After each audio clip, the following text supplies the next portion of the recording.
మాట తెలివిగా చెప్పాలంటే నేను చూస్తాడు. దేవుడు ఎవరిని చూస్తాడు అంటే ఎవరు హీరుడై ఉంటాడో వారిని చూస్తాడు. దేవుడు ఎవరిని చూస్తాడు? ఎవరు నలిగిన మనసు కలిగి ఉంటాడో వారిని చూస్తాడు. దేవుడు ఎవరిని చూస్తాడు? ఎవరు వణుకుతూ ఉంటాడో దేనికోసం ఉంటాడంటే ఆయన మాట విని ఉంటాడో వారిని చూస్తాడు.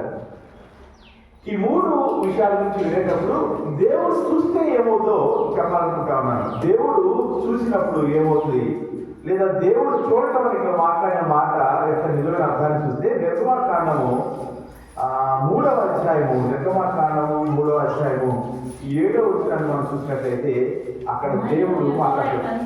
అసలు మరియు యెహోవా ఇట్లనెను, నేను ఐగుప్తులోనున్న నా ప్రజల బాధను నిశ్చయముగా చూచితిని. దేవుడు చూచాను అని చెప్తా ఉన్నాడు. ఎవరు చూశాడంట? చదివారమ్మా? చదివినారా? ఎవరు చూశాడు అమ్మా? ఎవరు చూశాడు? యెహోవా చూశాడంట. ఎవరిని చూశాడు? ఎవరు చూశాడంట? ఎవరు చూశాడు? దేవుడు చూశాడు. ఎవరు చూశాడు? ఇశ్రాయేలు యొక్క బాధను చూశాడు. వాడి బాధను చూశాను అని చెప్తా ఉన్నాడు దేవుడు. ఎవరి బాధను చూశాడమ్మా? ఇశ్రాయేలు బాధను చూశాడు. ఇక్కడ అక్కడ చూచాను అని చెప్పిన మాటకు, అలాగే ఇక్కడ చూచానని చెప్పిన మాటకు ఒకే పదం వాడబడింది. యెషయా గ్రంథము 60వ అధ్యాయం 2వ వచనంలోని చూచాను, దృష్టిస్తాను అని చెప్పే మాటకి, అలాగే నిర్గమకాండము 3వ అధ్యాయం 7వ వచనంలో చూచాను అనే మాటకి రెండింటికి వాడబడిన మూల పదం ఒకటే. రెండింటి యొక్క అర్థము చూచారని, రెండింటి యొక్క అర్థము నేను చూచేవాడని ఉన్నానని ఆయన లక్షణం గురించి చెప్పుకోవడం గురించే. దేవుడు ఇశ్రాయేలు బాధను చూచాడు. చూసిన తర్వాత ఏమైంది? వారి బాధను చూసిన దేవుడు వారిని వదిలేశాడా? వారి కన్యలను చూసిన దేవుడు వారిని వదిలేశాడా? వారిని తన బాహుబలము చేత విమోచించాడు. చూడటము అని ఇక్కడ మనం చెప్పే మాటలో రెండు కనబడతా ఉన్నాయి. చూడటం మాత్రమే కాదు కానీ విడిపించడము, విమోచించడము. చూడటం మాత్రమే కాదు కానీ వారి ఆ స్థితి నుంచి తన హస్త బలము చేత బయటకు తీసుకురాడు. ఎవరైతే ఆయన మాట విని ఒడుగుతారో, ఎవరైతే నలిగిన మనసు కలిగి ఉంటారో, ఎవరైతే దీనుగా ఉంటారో వారిని కూడా చూస్తారు దేవుడు. వారిని చూసినప్పుడు ఏం జరుగుతుందో తెలుసా? ఏ స్థితిలో అయితే ఆ వ్యక్తి ఉన్నాడో, ఆ నలిగిన హృదయం కలిగిన వ్యక్తి, దీనుడైన వ్యక్తి, ఆయన మాట విని ఒదుగుచూ ఉన్న వ్యక్తి ఏ స్థితిలో ఉన్నాడో ఆ స్థితి నుంచి విమోచింపబడతాడు. హల్లెలూయా. నీవు ఆయన మాట విని దీనుడిగా ఉండటానికి ఇష్టపడితే, ఆయన మాట విని వనకటానికి ఇష్టపడితే, అంటే ఆయన మాట నీలో వణికటానికి కారణమైతే, ఆయన మాట నీ హృదయాన్ని కదిలించగలిగితే, ఆయన మాట నలిగిన హృదయం కలిగిన వారిగా నేను సిద్ధపరచడానికి నువ్వు అంగీకరిస్తే నీవున్న పరిస్థితి నుంచి విడిపించగలుగుతావు. ఈరోజు మహాశక్తి కలిగిన దేవుడు, సర్వశక్తిమంతుడైన దేవుడు, మనుషులను ప్రేమించే దేవుడు మనతో ఉన్నాడు, మనం ప్రేమిస్తా ఉన్నాడు. ఆ దేవుడు మనల్ని చూడటానికి ఇష్టపడతా ఉన్నాడు. మనుషులైన వారు దాటుకోవడానికి ఇష్టపడతా ఉన్నారు. మనుషులు తమ సమస్యలకు పరిష్కారాన్ని తామే కనుగొనాలని తమ ఆలోచన ప్రకారం ముందుకు వెళ్ళడానికి ఇష్టపడతా ఉన్నారు. మనుషులు తమ సమస్యలకు, తన ఇబ్బందులకు తాము ఏదైతే సొల్యూషన్స్, పరిష్కారాలు వెతుకుంటా ఉన్నారో ఆ పరిష్కారాలు శాశ్వతమైనవి కాదు, తాత్కాలికమైనవి. మనుషులు తమ జీవితాల్లో తాము వెతుక్కుంటున్న మార్గాలన్నీ కూడా తాత్కాలికమైనవి. ఆ రోజు వరకు లేదా ఆ పూట వరకు, ఆ గంట వరకు వాళ్ళకు ఉపయోగపడే పరిష్కారాలనే వాళ్ళు తమ జీవితాలకు ఆహ్వానిస్తున్నారు. అదే మనిషి తమ జీవితాన్ని దేవుడి వైపు పెట్టినప్పుడు, అదే మనిషి తన జీవితాన్ని దేవుడికి చూపించినప్పుడు, అదే మనిషి తమ హృదయాన్ని దేవుడి దగ్గర నలగొట్టుకోవడానికి ఇష్టపడినప్పుడు వారి జీవితాల్లో దేవుడిచ్చే శాశ్వతమైన కృపను మనం చూడగలుగుతాం. ఆదాము అవ్వలు తాము చేసిన పాపాన్ని బట్టి దాక్కుంటా ఉన్నారు. కానీ దేవుడికి అడుగుతా ఉన్నాడు వాళ్ళని, ఎక్కడున్నారంటే నువ్వు దాక్కున్నావయ్యా, దేంతో దాక్కున్నారు? దేంతో దాక్కున్నారంటే ఆకులు కట్టుకుని దాక్కుంటా ఉన్నారు. వారి నగ్నత్వాన్ని, వారి దిగంబరత్వాన్ని ఆకులు కట్టుకుంటా ఉన్నారు. ఆకులు ఎక్కువ కాలం ఉండవు. ఎంత దళసరి ఆకులైనా సరే చాలా తొందరగా చిరిగిపోతాయి, చాలా తొందరగా ఎండిపోతాయి. వాళ్ళు తమ దిగంబరత్వాన్ని దాచుకోవడానికి ఆకుల్ని ఎన్నుకున్నారు. కానీ దేవుడు ముందు తర్వాత ఏం జరిగింది తెలుసా? దేవుడు వారికి ఏం చేశాడు తెలుసా? ముందు ఎవరికన్నా చర్మపు చొక్కాయిని చేయించాడు. అది కానీ మొదటి అధ్యాయంలో ఉంటుంది. ఈ మూడు అధ్యాయాలు ఆడవాళ్ళు తన దిగంబరత్వాన్ని దాచుకోవడానికి ఆకుల్ని వాడుతున్నారు. ఆకులు వాడుకుని దాక్కుంటా ఉన్నారు. కానీ దేవుడికి వచ్చిన తర్వాత ఏమైందో తెలుసా? దేవుడు వారికి చర్మపు చొక్కాయలు ఇచ్చాడు. ఆకులతో పోలిస్తే చర్మపు చొక్కాయలు కొన్ని సంవత్సరాలు ఉంటాయి కదా. తెలుసా మీకు? చర్మం గట్టిగా ఉంటుందా, ఆకు గట్టిగా ఉంటుందా?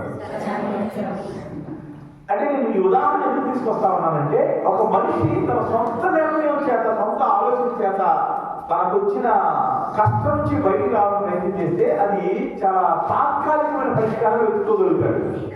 మనిషికి దేవుడు ఆ జ్ఞానాన్ని ఇచ్చాడు. మనిషికి దేవుడు లోపడటానికి లేదా మనిషికి దేవుడు ఆలోచన చేయడానికి, పరిష్కారాన్ని కనుక్కోవడానికి అవకాశం ఇచ్చాడు. దేవుడు ఇచ్చాడు మనిషికి. కానీ మనిషి జ్ఞానము, తనకి ఇచ్చే పరిష్కారము చాలా తాత్కాలికమైనది. చిన్న చిన్న పరిష్కారం ఇస్తాడు మనిషి యొక్క జ్ఞానము, మనిషి యొక్క జ్ఞాపకానికి. కానీ దేవుడు ఏం చేస్తాడంటే శాశ్వతమైన పరిష్కారాన్ని ఇవ్వడానికి దేవుడి జ్ఞానం ఉపయోగపడుతుంది. అలాంటి శాశ్వతమైన పరిష్కారం మన జీవితాల్లో రావాలంటే, అలాంటి శాశ్వతమైన కృప దేవుడి దగ్గర నుంచి మనం పొందుకోవాలంటే మనం ఎలాంటి వారిగా ఉండాలో యెషయా గ్రంథంలో యెషయా భక్తుడు మాట్లాడుతూ ఉన్నాడు. యెషయా దేవుని యొక్క మనస్సును అక్కడ చెప్తా ఉన్నాడు. దేవుని మాటలను మనుషులు నిలబడి ప్రకటిస్తా ఉన్నాడు.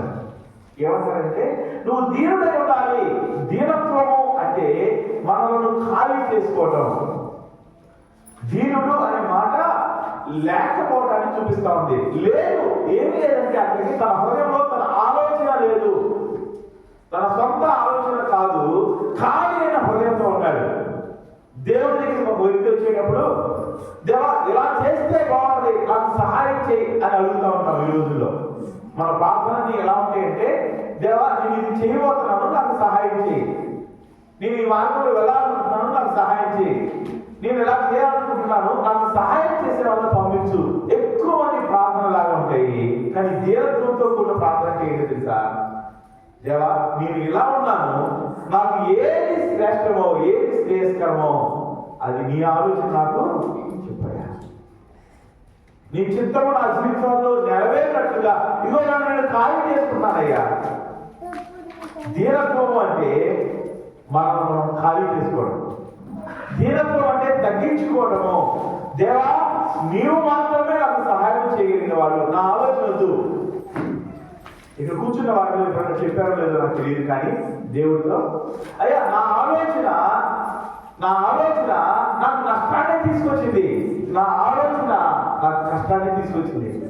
నేను నీకు లోపలకుండా నా సొంత ఆలోచన ప్రకారం వెళ్ళిన ప్రతిసారి నాకు ఎదురు చెప్పడం తగిలి. ఇక్కడ నుంచి నా ఆలోచన కాదు, ఇక్కడ నుంచి నా జీవితం కాదు, ఇది నీది అని ప్రార్థన చేశారా మీరు ఎవరన్నా? దీనత్వము అటువంటి ప్రార్థన మన నోటిలో నుంచి వచ్చేటట్టు చేస్తుంది. దీనత్వం మన పరిస్థితిని మనం ఒప్పుకునేలాగా చేస్తుంది. దీనత్వం అనేది దేవుడిని హెచ్చించేలాగా చేస్తుంది. దీనత్వం అనేది మన హృదయాన్ని ఖాళీ చేసుకుని మనం తగ్గించుకునేలాగా చేస్తుంది. మనం దేవుడిని సహాయమో, దేవుని మాట మన జీవితంలో నెరవేరినట్లుగా మనం తగ్గించుకుంటాం. మనుషులు చాలా సార్లు దేవుని వాక్యంలో నుంచి కొన్ని సలహాలు చెప్పినప్పుడు మనుషులు చాలా ఎక్కువ సార్లు దేవుని వాక్యాలు బోధిస్తుంది అని మనుషులతో చెప్పినప్పుడు వాళ్ళ జీవితంలో వాళ్ళు చెప్పే మాటలు చాలా ఆశ్చర్యకరంగా ఉంటాయి. వాళ్ళ జీవితంలో వాళ్ళ యొక్క ప్రతిస్పందన చాలా ఆశ్చర్యంగా ఉంటుంది. మనుషుల తండ్రిని దేవుడు మాట చేస్తాడు ఏంటంటే, మీరు మెడ వంచని తరము అంటాడు మనుషుల్ని దేవుడు. అంటే నా కాళ్ళు మీ మీదకి వచ్చినట్లుగా మీరు మెడ వంచరు. నా ఆలోచన మీ జీవితంలో నెరవేరినట్టుగా మీరు దీనిగా ఉండరు. ఎవడు దీనుడిగా ఉంటాడో ఆ దీనత్వము కలిగిన వ్యక్తి దేవుని యొక్క దృష్టిలో పడతాడు. ఈ స్థలంలో ఈ రోజు ఇక్కడ కూర్చున్న ప్రతి ఒక్కరితో 3 ముఖ్యమైన విషయాలు ఈ మధ్యాహ్న కాల సమయంలో చెప్పాలని ఆశపడతా ఉన్నాను. 3 ముఖ్యమైన విషయాలు మీతో పంచుకోవాలని ఆశపడతా ఉన్నాను. వాక్యములో నుంచి ఒక 2-3 మీకు చూపించాలనుకుంటున్నాను సమయానుకూలంగా. అందులో ఒక వ్యక్తిని నేను ప్రత్యేకంగా మీకు చూపించాలని ఆశపడతా ఉన్నాను. దేవుని యొక్క వాక్యంలో నుంచి మనిషి అనే ఒక వ్యక్తి కనబడతాడు. 2వ దినవృత్తాంతములు గ్రంథము 33వ అధ్యాయము 10వ వచనం చూద్దాం. 2వ దినవృత్తాంతముల గ్రంథము 33వ అధ్యాయము 10వ వచనము 387వ నంబర్ పేజీలో ఉంది. యెహోవా మనుష్యుకును అతని జనులకును వర్తమానములు పంపినను వారు చెవి యొక్కకపోయి. దేవుడు మనుషులతో మాట్లాడుతూ ఉన్నాడు. ఎవరి మనిషి అంటే మనుషులతో మాట్లాడుతున్నాడు. మనిషి ఆయన ఒక రాజు. ఎవరిని మనిషి నెంబర్ కొట్టి వస్తే 347 నెంబర్ అంటే కూడా తిరిగిపోతే ఎట్లాగా మీకు. మనిషి ఆయన ఒక రాజు. అతనికి ఆయన ఎవరున్నారు అక్కడ కాదు మనిషికి ఇంకెవరున్నారు అక్కడ అన్న కనబడతారా? అక్కడ చూస్తే మనకు కనబడదు. ఏముంది అక్కడ? మనిషికి అతని యొక్క మనుషులకు అతని జనులకు దేవుడు ఏం చేస్తా ఉన్నాడంటే వర్తమానాలు పంపుతా ఉన్నాడు. ఎందుకని మనిషికి వర్తమానాలు పంపించాడు? ఎందుకని మనిషి యొక్క జనాంగానికి వర్తమానం పంపించాడంటే 1వ వచనం నుంచి 9వ వచనం వరకు మనిషి ఎంత భ్రష్టుడో కనబడుతుంది. 1వ వచనం నుంచి 9వ వచనం వరకు మనిషి ఎలాంటి పనులు చేశాడో కనబడుతుంది. 1వ వచనం నుంచి 9వ వచనం వరకు మనిషి ఏమి చేసి తను నష్టపోతా ఉన్నాడో, తన జనాంగం మీద ఉగ్రత రప్పిస్తున్నాడో అర్థమవుతా ఉంటుంది. మనిషి భయంకరమైన విగ్రహాలను ఎలా చేస్తున్నాడో అర్థమవుతా ఉంటుంది. మనిషి తన జనాంగం మీదకి దేవుని యొక్క కోపము రగిలటానికి ఏమి చేస్తున్నాడో అర్థమవుతా ఉంటుంది. 1-2 మాటలు చెప్పాలంటే మనిషి దేవుని మందిరంలోనే అన్య దేవతలకు బలిపీఠాలు నిలబెడతాడు. మనిషి చెడుతనాన్ని గ్రహిస్తాడు. దేవుని దృష్టికి ఏది వ్యతిరేకమో అది చేస్తాడు. అంత మాత్రమే కాదు, 3వ వచనంలో ఒక మాట ఉంటుంది. అతను తన తండ్రి అయిన హిజ్కియా పడుతున్న ఉన్నత స్థలంలో తిరిగి కట్టించి బయలు దేవతకు బలిపీఠమును నిలిపి దేవతా స్తంభములు చేయించి ఆకాశ నక్షత్రాలన్నింటినీ పూజించి వచ్చేది. ఎవరి మనిషి అంటే దేవుడు తన ప్రజలను ఏలటానికి మంచి రాజు ఇచ్చాడు. వారిలో నుంచి వచ్చిన ఒక వ్యక్తి హిజ్కియా కుమారుడు. హిజ్కియా గురించి గుర్తుందా మీరు ఎవరికన్నా? హిజ్కియా అనే పేరు తరమానా? హిజ్కియా అనే రాజు తనకి మరణాపాయం వచ్చినప్పుడు దేవుడికి ప్రార్థన చేసినప్పుడు దేవుడు తన ఆయుష్కాలను తెలుస్తాడు. ఈ హిజ్కియా అనే వ్యక్తి గోడ తట్టు తిరిగి కన్నీళ్లు కాల్చి ప్రార్థన చేసినప్పుడు తనకి కొంత ఆయుష్కాలాన్ని దేవుడు ఇస్తాడు. అలాంటి గొప్ప రాజు కడుపులో మనిషి అనే అతను పడతాడు. అతను దేవుని దృష్టికి చెడు నడుస్తాడు. భయంకరమైన విగ్రహాలను చేస్తాడు. అన్య దేవతల విగ్రహాలను బలిపీఠాలను దేవుని మందిరంలో తీసుకొచ్చి పెడతాడు. అతనితో దేవుడు తన వర్తమానాన్ని పంపిస్తా ఉన్నాడు. అయ్యా, నువ్వు చేసేది సరైనది కాదు. నువ్వు ఇదే విధంగా చేసుకుంటా వెళ్తే నీ మీదకి ఉగ్రత రాబోతుంది, ఉగ్రత వస్తుంది. ఇదే మాటలు ఈరోజు సేవకులుగా మేము కూడా ప్రకటిస్తా ఉన్నాం. నీ జీవితంలో దేవునికి వ్యతిరేకమైన దాన్ని ఆరాధించడం అనేది, దేవునికి వ్యతిరేకమైన వాటిని పూజించడం అనేది, దేవునికి వ్యతిరేకమైన వాటిని నిలబెట్టడం అనేది, వదిలివేసిన వాటిని వెనకాల మళ్ళా పరుగులు పెట్టడం అనేది నీ మీదకి శిక్షణ తీసుకొస్తే, దేని విషయం అయితే కన్నీళ్ళు వచ్చి పశ్చాత్తాపడి ప్రార్థన చేశారో ఆ పాపంలో మరలా నీ జీవితంలో పడటానికి నువ్వు ప్రయత్నం చేస్తే అది నీ మీదకి ఉగ్రతను తీసుకొస్తాయి. వర్తమానము అంటే ఒక సందేశము. ఎవరు పంపించారంట? దేవుడు తన ప్రేమించిన రాజైన మనిషికి తన వారికి పంపిస్తా ఉన్నాడు. తన విగ్రహాలను తనకు తప్పుగా కనిపించట్లేదు. అంత మాత్రమే కాదు, పడగొట్టబడిన వాటిని మరలా కడతా ఉన్నాడు. ఈరోజు మాని వేసిన వాటిని తిరిగి చేసేవాళ్ళు మీరు ఉన్నారా? ఎవరన్నా అసలు మానకుండానే దాంట్లో కొనసాగుతూ ఉన్నారు.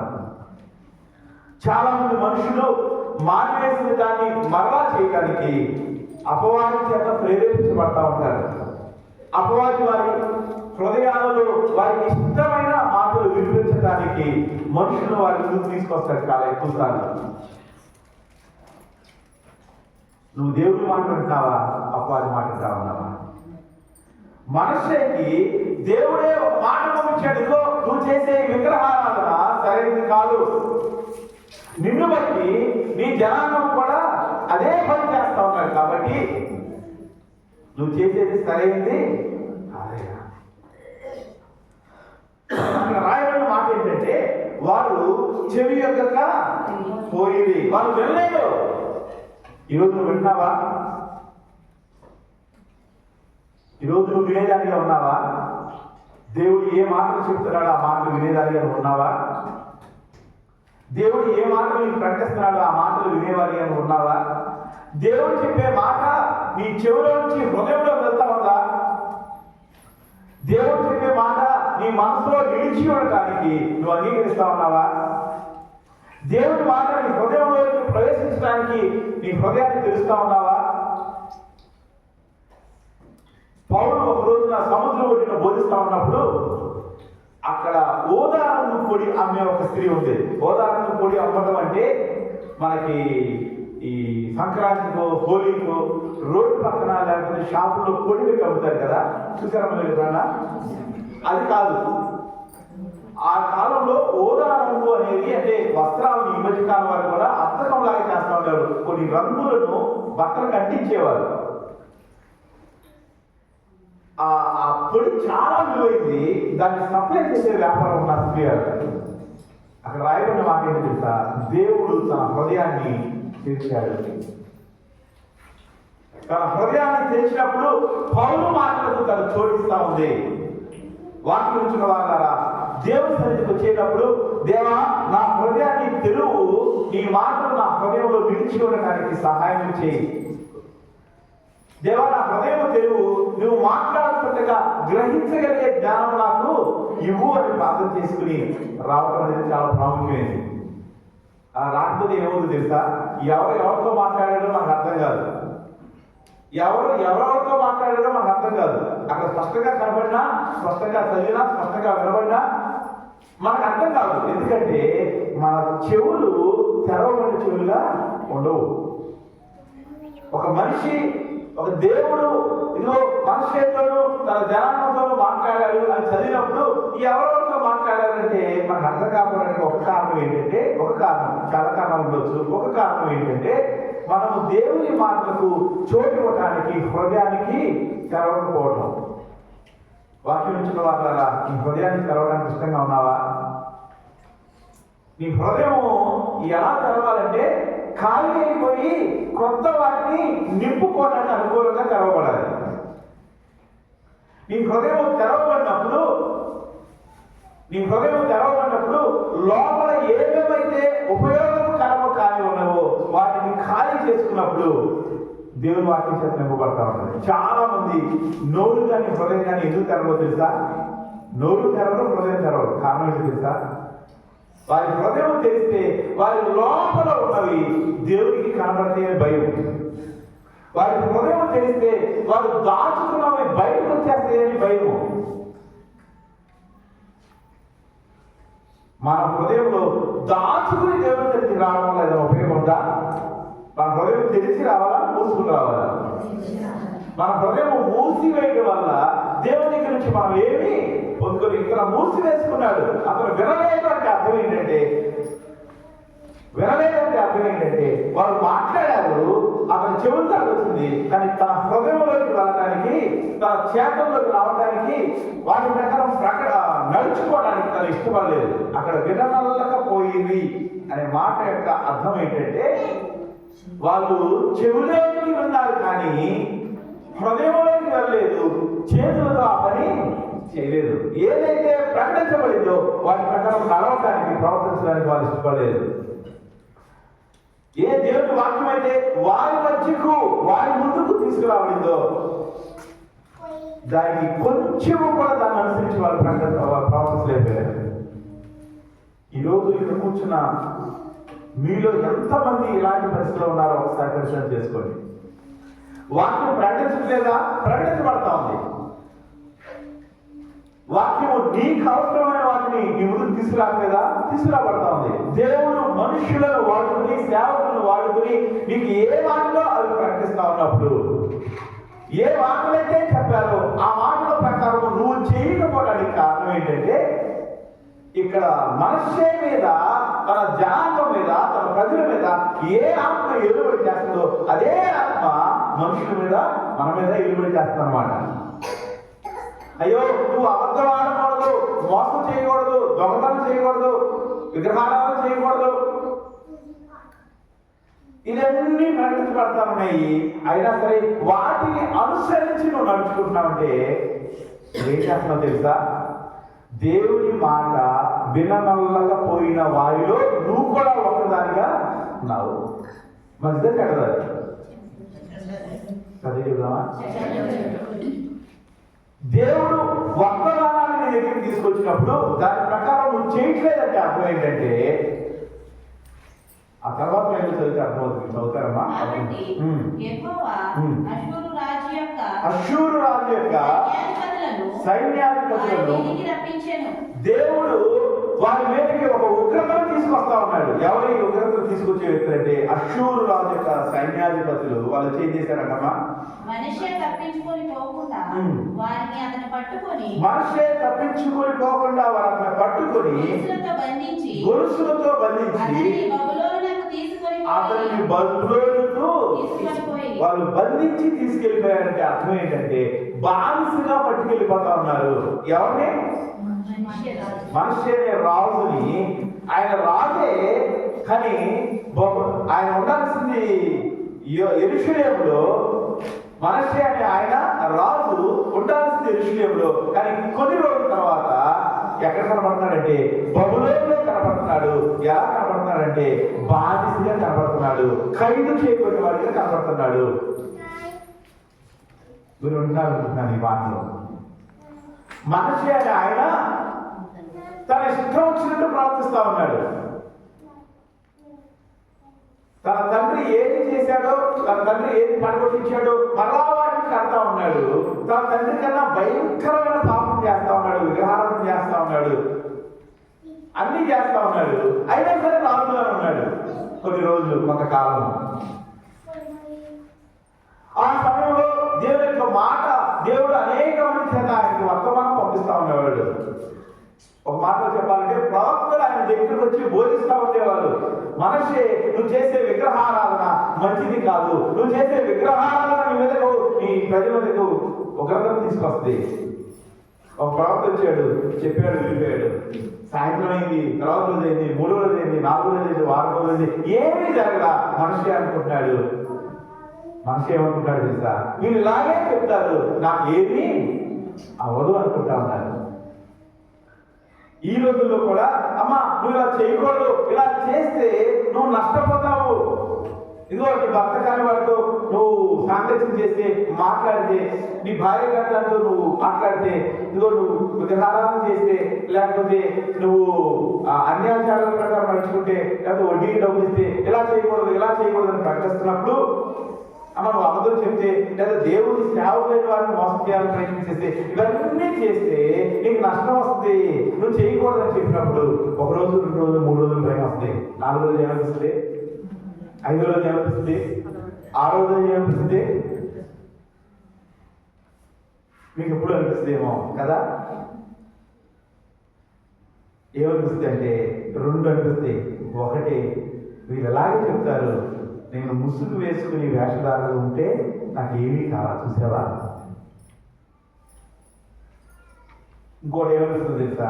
అమ్మో వీళ్ళ దగ్గర దేవుడి శక్తి లేదు, వీళ్ళు చెప్తారు కానీ వీళ్ళ దగ్గర ఏమీ లేదు. 2 రకాల కారణాలు అనిపిస్తాయి.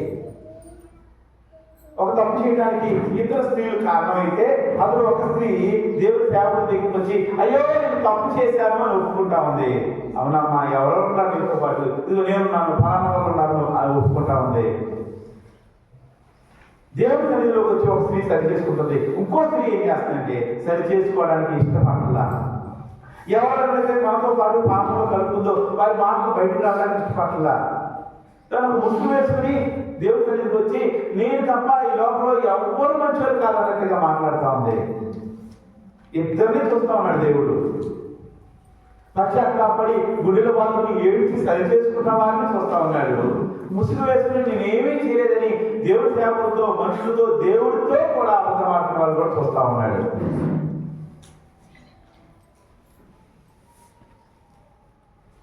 ఏమైందో తెలుసా కొన్ని రోజులకి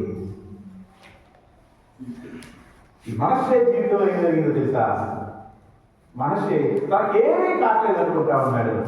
కానీ దేవుని మాట సత్యమైనది.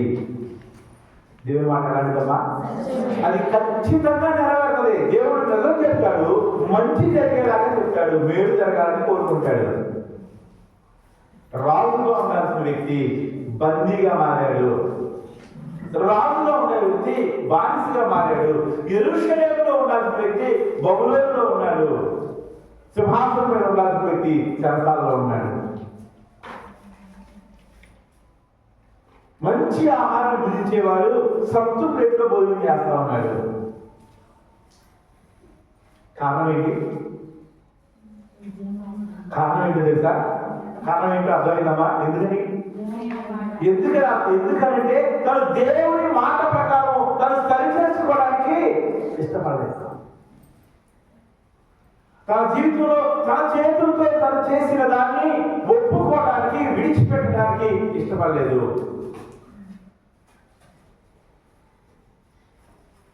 తర్వాత వచ్చిన ఏం జరిగిందో చూద్దాం ఒకసారి. అతడు శ్రమలో ఉన్నప్పుడు తన దేవుడైన యెహోవాను బతిమాలుకున్నాడు. తను తాను బహుగా తగ్గించాలి. ఒక్కసారి మనము ఈ మాటలు మరలా ధ్యానం చేయడానికి ప్రయత్నించేద్దాం. అతడు అంటే ఎవరమ్మా? ఇక్కడ అందరూ చెప్తారు ఒకసారి. ఎవరప్పుడు? మనషే ఏం చేస్తా ఉన్నాడు తెలుసా? శ్రమలో ఉన్నప్పుడు. ఎప్పుడట? శ్రమలో ఉన్నప్పుడు జరిగిన సంఘటన చెప్తా ఉన్నాడు. సింహాసనం మీద ఉన్న జరిగిన సంఘటన ఏంటంటే, సేవకులు బోధించారు, ప్రవక్తలు బోధించారు, ప్రవక్తలు దేవుని యొక్క మాటలు తన దగ్గరికి తీసుకొచ్చారు. కానీ అప్పుడు తన చెవి వినడానికి ఇష్టపడలా. ఒక మాట కదా ఇంకోటన్నా ఆచరించి నడుచుకోవడానికి ఒక్కడికి కూడా ముందుకెళ్ళలేదు. కానీ శ్రమలో ఉన్నాడంట. ఎక్కడ ఉన్నాడు తెలుసా? ఈ శ్రమ బబులోనులో ఉన్నాడు, చెరసాలలో ఉన్నాడు, బందీగా ఉన్నాడు. పట్టుకుంటానికి రాజకల్పాలు లేవు, తలుపులు లేవు, పట్టుబడులు ఏమీ లేవు, ఎవ్వరు లేరు. ఆహారం కూడా లేకుండా ఎవరో గుర్తొచ్చినప్పుడు తీసుకొచ్చి పడేస్తా ఉంటే ఒక మొత్తం కోసం ఎదురు చేసే పరిస్థితి జరిగాడు. అక్కడ ఏం చేస్తా ఉన్నాడు తెలుసా? అతను తన దేవుడైన యెహోవాను బతిమాలుకుంటా ఉన్నాడు. తన ఆలోచన పక్కన పెట్టేశాడు, బతిమాలుకుంటా ఉన్నాడు. తర్వాత ఒక మాట ఉంటుంది, తను తాను బహుగా తగ్గించుకుంటా ఉన్నాడు. ఈ తగ్గించుకోవడం అనే మాట దీనత్వము. మనిషి ఏమయ్యాడంటే ఇప్పుడు దీనుడైపోయాడు. మనిషి ఏమైపోయాడంటే దీనత్వం తనకు వచ్చింది. ఉన్నదంతా పోయింది, దీనత్వంలోకి వచ్చాడు. అక్కడికి వచ్చిన తర్వాత తగ్గించుకొని ఏం చేస్తాడంటే దేవుణ్ణి బతిమాలుకుంటా ఉన్నాడు. హల్లెలూయా. దేవుని బతిమాలుకుంటున్నావా నువ్వు? దేవుని బ్రతిమాలుకోకపోవడానికి చాలా మంది జీవితాల కారణం ఏంటి సార్? మీరు శ్రమలో వచ్చినప్పుడు పతనమైపోకుండా దేవుని సేవకులుగా మీకు అడ్డు రావడం కూడా ఒక కారణం ఏంటొచ్చేమో అనిపిస్తుంది నాకు చాలా. ఒక మాట ఉంటుంది తెలుగులో, ఎవరి నొప్పి వారికే తెలుస్తుంది. అంటే ఆ దెబ్బ వాడికి తగిలితే తప్ప వాడు సెట్ అవ్వడు అంటారు. అంటే చిన్నపిల్లలైన వాళ్ళు పోయి దగ్గర పొలంతో ఆడుకుంటారు అనుకోండి, చెప్తారు తర్వాత ఏమంటారు తెలుసా? పోనీ అది కొంచెం ఖాళీ కానీ వాడికి బుద్ధి రాదంటారు కదా. అన్నారు ఇప్పుడు మాట.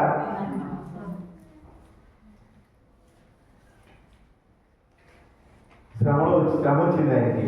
అప్పుడు ఏమవుతుంది తెలుసా? శ్రమతో పాటు బుద్ధి కూడా వచ్చింది. చిన్న కుమారుడు చెప్తారు కదా, చిన్న కుమారుడికి శ్రమ వచ్చింది. ఏంటా శ్రమ అంటే? ఆహారం లేని పరిస్థితికి వెళ్ళిపోయాడు, డబ్బులు లేని పరిస్థితికి వెళ్ళిపోయాడు. అప్పుడు ఏం చేస్తానంటే దేవుడికి తను బతులాడుకుంటా ఉన్నాడు. అయ్యో నేను తిరిగి నా తండ్రి దగ్గరికి వెళ్ళిపోతాను, వెళ్ళిపోయి నీ ఇంట్లో కుమారుడు ఉండే అర్హతని కోల్పోయానయ్యా, మీ ఇంట్లో పనివాడిగా ఉంటాను. నువ్వు చేసిన పాపము దేవుడికి నీ స్థితిని తగ్గిస్తే, నువ్వు చేసిన తప్పు పని దేవుడి దగ్గర నీ స్థితిని తగ్గిస్తే, అంటే అర్థం చేసుకోవాలంటే అర్థమయ్యేలా చెప్పడానికి, నువ్వు రక్షణ పొందినప్పుడు, దేవుడి సన్నిధిలో రక్షింపబడినప్పుడు, దేవాన్ని క్షమించని చెప్పినప్పుడు, దేవుడు నిన్ను తను క్షమించాలని చెప్పినప్పుడు నీకు ఇవ్వబడే ఒక హోదా ఏంటంటే నువ్వు దేవుడి కుమారుడిగా మాట్లాడు. కానీ ఎప్పుడైతే నువ్వు పాపం చేశావో అప్పుడు నువ్వు ఎక్కడి నుంచి ఎక్కడ దాటావు? పాపం చేసినా దేవుడి కుమారుడిగా ఉంటావా? పాపం చేసినా దేవుడి కుమార్తెగా ఉంటావా? పాపం చోటిచ్చినా సరే దేవుడి కుమారుడిగా కొనసాగుతావా? నువ్వు కొనసాగుతావు అని అపవాది చెప్తా ఉంటాడు. దేవుడు చేయొద్దన్న దాన్ని చేసినా సరే నువ్వు ఇంకా మంచి జరుగుతుంది కానీ చెడు కాదు అని చెప్తాడు అపవాది. అమ్మా అలా అలాగే చెప్తారులే, ఈ లోకంలో ఉండాలంటే మనం ఆ ఇంటే పొలంలో వాళ్ళు అలాగే మాట్లాడతారులే, నేను ఎన్ని చేయబట్టే కదా ఈ స్థితిలో ఉన్నాను అని అపవాది చెప్పడానికి ప్రయత్నం చేస్తూ ఉంటాడు. మా సంఘంలో ఒక అమ్మాయి ఉంది, తన వివాహం కోసం చాలా ప్రార్థన చేశాము. వివాహం అయిపోయిన తర్వాత మనం మామూలుగా మనం అలవాటు ఏంటంటే ఒకప్పుడు ఎగబడి విగ్రహాలను ఎక్కడ వెతుక్కుని ఇచ్చేవారు. దాంట్లో వేరే ఆలోచన లేదు, ఎగబడి వాళ్ళు అంతే.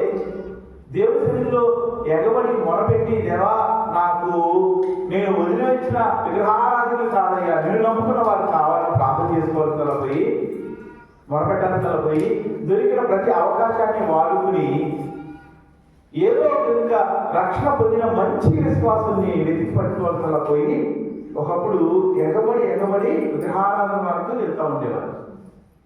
సంబంధం వచ్చింది, తెలియజేశారు.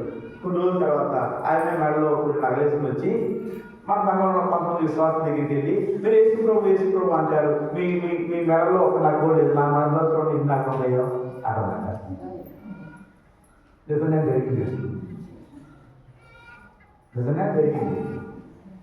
ఎవరు మాట్లాడేది? దేవుడు ఏం మాట్లాడతారంటే, దేవుడు సేవకుడు మేమేం చెప్తామంటే, అమ్మా నువ్వు ఇలా జరగకూడదు, నీ జీవితంలో వెనకడిగేయకూడదు, విగ్రహారాధన చేయకూడదు, నీకు మంచిది కాదు, నష్టం వస్తుందని చెప్తుంటే అపవాది ఏం చెప్తాడంటే, ఏమీ కాదమ్మా అలా చేస్తేనే ఇంకా బాగుంటుంది అని చెప్తాడు అపవాది. ఎవరు క్షమిస్తావమ్మా? అపవాది అవును అదే చెప్పాడు, నువ్వు తిరగద్దన్న ఫలాన్ని తింటే నువ్వు దేవతలాగా అయిపోతావు, అది దేవుడికి తెలుసు, కాబట్టి దేవుడిని తిరగద్దంటాడు. దేవుడికి నువ్వు దేవతలాగా అయిపోవటం ఇష్టం లేదు, నీకేమీ అవ్వదు. ఆ రోజు నుంచి ఈ రోజు వరకు అపవాది యొక్క సందేశంలో మార్పు లేదు. దేవుడు ఏం చెప్పాడో పూర్తిగా దానికి వ్యతిరేకమైనదే అపవాది మాట్లాడుతూ ఉంటాడు. అది వినడానికి ఇష్టపడినప్పుడు నీ హృదయం దాని చేత నింపబడతా ఉంటుంది. నువ్వు ఏమి వింటున్నావు? దేవుడు మాట్లాడుతున్నావా, అపవాది మాట్లాడుతున్నావా? ఏది వింటే మంచిది? దేవుడి మాట, అపవాది మాట? మనం ఏమి చేస్తున్నామో మనం ఎవరు మాట్లాడుతున్నామో దాన్ని బట్టి అర్థం అవుతుంది. అనేక సార్లు మీ జీవితంలో ఇలా ఉండండి ప్రకటిస్తూ ఉన్నప్పుడు దానికి పూర్తి వ్యతిరేకంగా చేసే వాళ్ళే సంఘంలో ఎక్కువ మంది కనబడటానికి కారణం ఏంటంటే వాళ్ళు ఎవరు మాట్లాడుతున్నారు? మీకు అర్థమైంది అనుకుంటున్నా, అర్థమైంది కూడా మాట్లాడలేదు అనుకుంటున్నా, లేకపోతే అర్థం కాక మళ్ళీ ఒకసారి చెప్తున్నా. మీరు ఇలా చేయాలి, ఎలా ఉండాలి, ఇది దేవుడికి ఇష్టమో అని ప్రకటిస్తూ ఉన్నప్పుడు దానికి వ్యతిరేకంగా చేస్తున్నామంటే, వ్యతిరేకంగా చేసే వ్యక్తులు ఎవరు మాట్లాడుతున్నట్టు? అది దీవెన వస్తుందా, నష్టం వస్తుందా? అలా విని ప్రవక్తల యొక్క మాట వినకుండా అపవాది యొక్క మాట విని నష్టపోయిన ఒక వ్యక్తి మనిషి ఇక్కడ కనపడతా ఉన్నాడు. అతను ఏం చేస్తాడో తెలుసా? దేవుడు ఒక రోజున బ్రతిమాలు కొట్టినాడంట. ఏం చేస్తాడు? బ్రతిమాలు కొట్టడం అంటే అర్థం ఏంటంటే, అలా ఎప్పుడైనా బ్రతిరాడారమ్మ మీరు? మన వాళ్ళు ఏం చేసిన అమ్మో అదేంటో నాకు తెలియదు చూస్తాను. నాకు మా చర్చిలో ఒక ఆవిడ వచ్చేది, ఆవిడ ఎప్పుడు గుర్తొస్తా ఉన్నది. అంటే అంటే అదొక ఆత్మ. ఆ ఆత్మ అందరి మీద కొనసాగుతుందేమో అనిపిస్తున్నాను. ఏంటి ఆత్మ అంటే, ఒక రోజున అమ్మ ఒక క్యారీ బ్యాగ్ నుంచి లోపల నుంచి టమాటాలు బయటికి తెస్తుంది. ఆవిడ వచ్చి, అమ్మ అవి ఏమి టమాటాలే, మామూలు టమాటాలే కనపడుతున్నాయి. నేను చాలా ఆశ్చర్యపోయా, ఏంటి ఇలా ఉంటుంది అంటే. అప్పుడు మనకు కొంచెం పేదలకు ఉండేది, చూడలేదా అంటే నేను అడిగి ఆవిడ అమ్మాయి ఏంటి ఆవిడ అడుగుతుందంటే, అన్ని నాటకాలు కాదు, ఇక్కడ ఒక టమాటా సపోర్ట్ తక్కువ ఉండటం ఏంట్రా, అడిగితే అన్నింటిలో అయ్యే. అప్పట్లో మనకి టమాటాలు అనేవి వెనకాసి టమాటాలు తెలియదు కాదు, ఏదో ఒకటి అడిగి అవతల దగ్గర ఆశ్చర్యం, అబ్బో టమాటాలు ఎలా ఉంటాయి, టమాటాలు అంటే అలాగే మీరు కూడా ఏదైనా ప్రశ్న అడిగినప్పుడు ఎంత ఆశ్చర్యంగా చూస్తూ ఉంటారో. దేవుడు ఆయనకు ప్రకటించినప్పుడు ఆయన వెళ్ళలేదు, కానీ ఒక రోజు వచ్చినప్పుడు ఏం చేస్తానంట, మీరు ఎప్పుడైనా బ్రతినాడారా అని అడిగాను. బ్రతినాటం అంటే ఏంటబ్బా అన్నట్టు ఆలోచిస్తున్నాను. బ్రతినాడా ఎప్పుడన్నా, ఎలా బ్రతినాడతాం? అప్పుడు 1, 2 సార్లు అడుగుతాం, 3 సార్లు అడుగుతాం, 4 సార్లు అడుగుతాం, గడ్డం పట్టుకుని అడుగుతాం, చేతులు పట్టుకుని అడుగుతాం, మనిషి గట్టిగా పట్టుకుని అడుగుతాం. బ్రతిలాటం అనేది పై నుంచి కింద దాకా వెళ్తా ఉంటుంది. ఇంకా నేను అనుకుంటాను, మనిషే దేవుడి పాదాలు పట్టుకుని బ్రతిలాడుతున్నాడు. అయ్యా నన్ను జ్ఞాపకం చేసుకోయ్యా, అయ్యా నన్ను క్షమించయ్యా. ఈ బ్రతిలాటంలో ఏముందంటే దేవుడితో రీకన్సిలేషన్ ఉంది. అంటే దేవుడితో తాను మరలా సరి చేసుకుంటా ఉన్నాడు. దేవుడు అంత గొప్పడు తెలుసా. ఇక్కడ మనిషే కొన్ని సంవత్సరాలు దేవుడికి వ్యతిరేకంగా జీవించాడు, కొన్ని నెలలు తక్కువ సంవత్సరాలు చెరసాల్లో ఉన్నాడు. తర్వాత ఏమైందో తెలుసా? తర్వాత ఏం చదువుతారమ్మా? దేవుడు ఆయన విన్నపాన్ని ఆలకించి యెరూషలేములోనికి, అతని రాజ్యంలోనికి అతన్ని తిరిగి తీసుకొని వచ్చినప్పుడు ఏం జరిగిందో తెలుసా? దేవుడికి వ్యతిరేకంగా తను ఎక్కడైతే ఉన్నాడో, దేవుడికి వ్యతిరేకంగా తను ఎక్కడైతే తన జీవితాన్ని నాశనం చేసుకున్నాడు, దేవుడికి వ్యతిరేకంగా ఎక్కడైతే విగ్రహారాధన చేశాడో, అయినా అదే స్థలంలో రాజుగా ఉండడానికి దేవుడు ఒప్పుకున్నాడో, అదే స్థలానికి మరలా దేవుడు మనుష్యుని తీసుకొచ్చాడు. హల్లెలూయా. ఎంత గొప్ప దేవుడో చూడండి, ఎంత గొప్ప దేవుడో చూడండి. మరలా బందీగా చెరసాలలో ఉన్న వాడిని మరలా తీసుకొచ్చి సింహాసనం మీద కూర్చుని, ఒక మనిషి తగ్గించుకుంటే ఎవరు ధీరుడై చెప్పారు కదా, ఒక మనిషి ధీరుడై ఉంటే దేవుడు మరలా సింహాసనం మీద తన్ని. నీ జీవితంలో జరిగింది ఎప్పుడన్నా అలాగా? కొన్ని ఎవరి జీవితాల్లో జరిగిందా? చూసారా మీ జీవితాల్లో? నేను కొన్నిసార్లు కొన్ని మాటలు మా పిల్లలు అడుగుతా ఉంటా, నాన్న యేసు ప్రభు మార్చే దేవుడు, మనుషుల జీవితాన్ని మార్చే దేవుడు.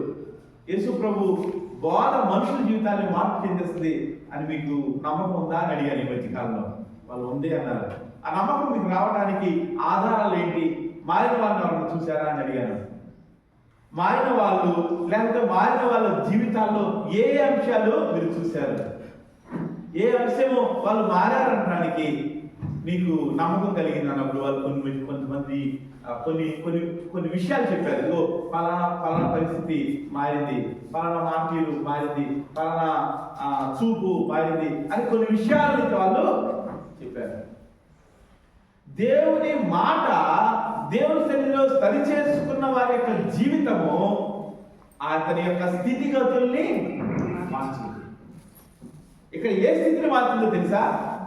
అతను బందీగా ఉన్నాడు, చెరసాలలో ఉన్నాడు, బబులోనులో ఉన్నాడు. కానీ కొన్ని రోజుల తర్వాత దేవుడు ఎంత అద్భుతం చేశాడంటే, ఒక ఓడిపోయిన రాజుని చంపేస్తారు. చాలా ఎక్కువ సార్లు 100% చంపేస్తారు. కొన్నిసార్లు వారిని తమ కళ్ళ ముందే బందీగా పెట్టుకుని వారిని హింసించి గెలిచిన రాజు సంతోషపడతాడు. ఈ 2 విషయాలు జరుగుతాయి. కానీ ఓడిపోయిన రాజుని మరలా తీసుకెళ్లి తన సింహాసనం మీద కూర్చొని పెట్టడం అనేది అసాధ్యం.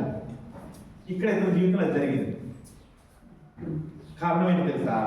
ఇతను దీనుడై ఎలా ఉన్నాడు? ఇతను తను తగ్గించుకున్నాడు. దేవుడి సన్నిధిలో బతిమలాడుతాడు, అయ్యా నేను తప్పు చేశాను అని క్షమించు. ఇతను దేనికోసం బతిమలాడాడో తెలుసా? దేనికోసం బ్రతిలాడని చెప్పే ముందు ఈరోజు ఇప్పుడు వాళ్ళకి చెప్పిన దాన్ని మరొకసారి మీరు చెప్పాలని ఆశపడతా ఉన్నాను. యెషయా గ్రంథము 66వ అధ్యాయం 2వ వచనం చివరి భాగంలో మనం చూస్తుంది ఏంటంటే, ఎవడు దీనుడై నలిగిన హృదయం కలిగిన వాడై ఆయన మాట విని వణుకుతాడు, 3 లక్షణాలు కలిగిన మనిషిని దేవుడు చూస్తాడు అని చెప్పాడు. ఆ వచనాన్ని తీసుకుని అందులోని మొదటి భాగాన్ని మనం చూస్తా ఉన్నాం. ఆ మొదటి భాగాన్ని చూసే ముందు దేవుడు చూస్తే ఏమవుతుందో చెప్పాను. దేవుడు చూస్తే నీ పరిస్థితి మారుతుంది. దేవుడు చూస్తే నువ్వు ఉన్న పరిస్థితి నుంచి నిన్ను హెచ్చిస్తాడు. దేవుడిని చూస్తే నువ్వు ఉన్న పరిస్థితి నుంచి నిన్ను విమోచిస్తాడు. దేవుడిని చూసినప్పుడు నీ పరిస్థితిని ఒక ఉన్నతమైన వ్యక్తిగా మారుస్తాడు. చూడటం అనే మాటలో ఉన్న అర్థం అది. తగ్గించుకున్న ఒకానొక వ్యక్తిని చూస్తా ఉన్నప్పుడు ఆ వ్యక్తి పేరు మనష్షే. తను ఇష్టం వచ్చినట్టు చేశాడు తన జీవితంలో. ఏది దేవునికి కోపం వస్తుందో అదే చేస్తా ఉన్నాడు. దేవుడు తనను తాను ప్రేమించి అతనికి వర్తమానాలు పంపుతా ఉన్నాడంట. నేను చెప్పేదాన్ని వాక్యం అంటాం మన సంఘంలో. కొన్ని చోట్ల వాక్య సందేశం అంటారు, కొన్ని చోట్ల వర్తమానము అంటారు. వర్తమానము అంటే ఒక మెసేజ్, అది దేవుడి యొక్క మాట. అది మనిషి దగ్గరికి పంపించబడింది. కానీ మనిషి ఏం చేశాడట? తను చెవియలేదు. గట్టి చెవిలో ఒకసారి తను వినడానికి ఇష్టపడలేదు. ఈరోజు మనలో అనేక మంది ఉన్న స్థితి. కానీ ఇంకో మాటలో చెప్పాలంటే, నువ్వు ఆ పరిస్థితిలో ఉన్నావా లేదా ఒకసారి పరిశీలన చేసుకో. మనుషులు చెప్పిన మాట వినటానికి ఇష్టపడరు. ఏమి ఇష్టపడలేదంటే విగ్రహారాధన విడిచిపెట్టడానికి ఇష్టపడాల. రోజు రోజుకి విగ్రహారాధన వైపు వెళ్ళిపోవటాన్ని ఆపటాన్ని ఇష్టపడాల. రోజు ఏమైందో తెలుసా? తన శత్రు దేశపు రాజుకి దేవుడు అతను అప్పచెప్పాడు. అతను ఓడించాడు. తను తీసుకెళ్లి తన రాజ్యంలో బందీగా ఉంచుకున్నాడు. అక్కడేం జరిగిందో తెలుసా? అప్పుడు వచ్చింది అతనికి. ఏమొచ్చింది? ఆయనకి తగ్గింపు వచ్చింది, బుద్ధి వచ్చింది, దీనత్వం వచ్చింది. దేవుడి సన్నిధిలో బ్రతిమలాడుతా ఉన్నాడు. నీ జీవితంలో ఒక కష్టం రాగానే శ్రమలో ఉన్నప్పుడు అని మాట్లాడుతున్నమాట. ఇప్పుడున్న మాట ఏంటంటే, శ్రమలో ఉన్నప్పుడు మనస్సే శ్రమలో ఉన్నప్పుడు. నేను ముందుకు వేరే అంశాల కోసం వెళ్ళే ముందు దీన్నే కొంచెం లేదు ధ్యానం చేయాలనుకుంటాను. నీ జీవితంలో శ్రమ వచ్చినప్పుడు నువ్వు ఎవరి వరకు ఎటువైపు తిరగాలి? నీ జీవితంలో శ్రమ వచ్చినప్పుడు నువ్వు ఎవరి వైపు తిరుగుతూ ఉన్నావు? నీ జీవితంలో శ్రమ వచ్చినప్పుడు వాక్యం చెప్పిన దానికి నేను వ్యతిరేకంగా ఎలా జీవించాను, వాక్యం చెప్పిన దానికి నా జీవితంలో ఎలాంటి స్థానాన్ని ఇచ్చాను.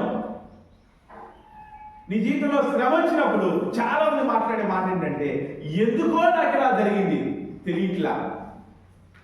చాలా ఎక్కువ మంది మాట్లాడే మాట, ఎందుకో ఇలా జరుగుతుంది నాకు తెలియట్లా, ఎందుకో నేను చేసే ప్రతిదానికి ఎదురొస్తా ఉంది నాకు తెలియట్లా, ఎందుకో కొంచెం బాగానే ఉన్నాం అనుకునేటప్పటికి ఏదో ఒక ఎదురు దెబ్బ తగులుతుంది నాకు తెలియట్లా. చాలా మంది అన్నారు కదా, ఎవరు మాట్లాడినా పర్లేదు ఆ మాట. దేవుని సన్నిధికి వచ్చే మనం మాట్లాడటానికి వీల్లేదు. దేవునికి ప్రార్థన చేసే మనం మాట్లాడటానికి వీల్లేదు.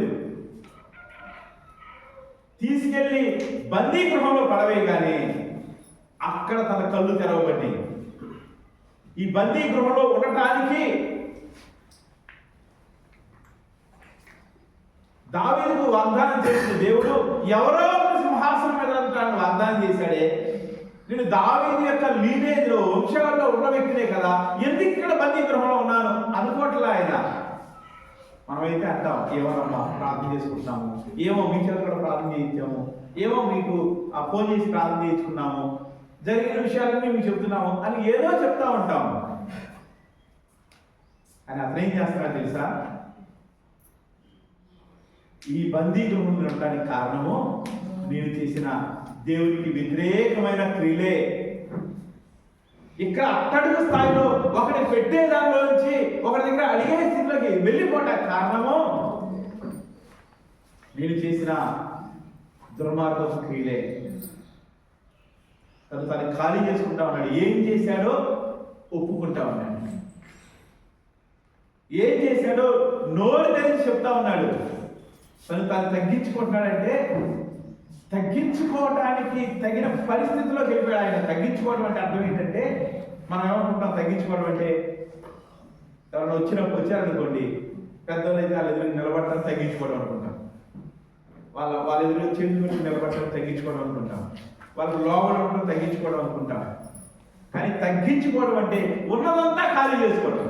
దీనత్వము తగ్గించుకోవడం, ఈ రెండింటిని కలిపి మాట్లాడితే ఉన్నదంతా ఖాళీ చేసుకోవడం. ఏముందంటే దానిలో అంతకుముందున్న రాజ్యాధికారం లేదు, అంతకుముందున్న గర్వం లేదు, దర్పం లేదు, సింహాసనం లేదు, అన్నీ పోయి ఇంకేం పోగొట్టుకోవాలి అతను, ఇంకేం పోగొట్టుకుంటున్నాడు. తగ్గింపు అంటే ఒకళ్ళప్పుడులాగా రాజులాగా రొమ్ము విరుచుకుని నడవటం లేదు కదా. ముందు ఒక 50 మంది, వెనకాల ఒక 50 మంది సైనికులతో వెళ్ళడానికి అవకాశం లేదు కదా. నేను కింద కూర్చొని అక్కడ కూర్చొని ఇక్కడ కూర్చొని అనడానికి అవకాశం లేదు కదా. దేన్ని తగ్గించుకుంటున్నాడంటే తన హృదయాన్ని తగ్గించుకుంటాడు. అవును, నేను పాపము చేశాను, నేను విగ్రహారాధన చేశాను, నేను పాపము చేశాను, నువ్వు చెప్పిన మాటలు నేను వినలేదు. ఈ తగ్గింపు నీలో ఉందా? నీ పాపాన్ని ఒప్పుకోవటము తగ్గింపు, నీ పాపాన్ని ఒప్పుకోవటము దీనత్వం. నీకుందా? ఈరోజు నీ జీవితంలో ఉందా? ఈ పాపాన్ని ఒప్పుకునే తగ్గింపు నీకుందా? శ్రమలో ఉన్నప్పుడు అయ్యో నా జీవితంలో ఇది జరిగింది, నన్ను క్షమించని ప్రార్థన చేసేవా నువ్వు? మనిషి చేస్తా ఉన్నాడు, తగ్గించుకుంటా ఉన్నాడు, దేవుణ్ణి బ్రతిమాలుకుంటా ఉన్నాడు, 2 పనులు చేస్తా ఉన్నాడు. తన హృదయంలో, తన జీవితంలో జరిగిన వాటిని అన్నింటినీ ఒప్పుకొని విడిచిపెడతా ఉన్నాడు. నీ జీవితంలో జరిగిందా? చాలా మంది వ్యక్తులు తమ జీవితంలోని పాపాన్ని దాచిపెట్టుకుంటా ఉన్నారు.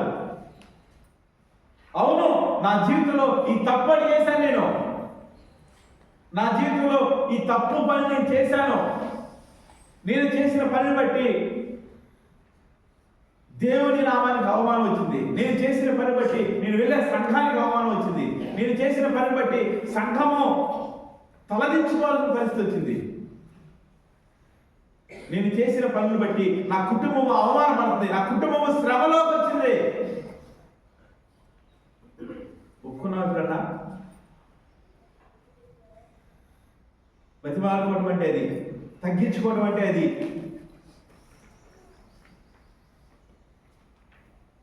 నీ కనీసము దేని విషయంలో సరిచేసుకోవాలో కూడా అర్థం కావట్లేదంటే నువ్వు భ్రష్ట మనస్సుకి అప్పచెప్పబడ్డావు. పాపం చేయడానికి భ్రష్ట మనసుకున్న తేడా ఏంటి తెలుసా? భ్రష్ట మనసు అంటే ఎంత తప్పు చేసినా సరే ఇది తప్పు అని వాళ్ళకి అర్థం కాదు. పాపం చేసే వాళ్ళు ఇది పాపమే అని దాచుకుంటే ప్రయత్నం చేస్తారు. ఏదో టైంలో వారు సరిచేసుకోవడానికి దేవుడు అవకాశం ఇస్తాడు. సరిచేసుకోవడానికి అవకాశము తీసుకొని వారిని భ్రష్ట మనసుగా చెప్తూ ఉంటాడు.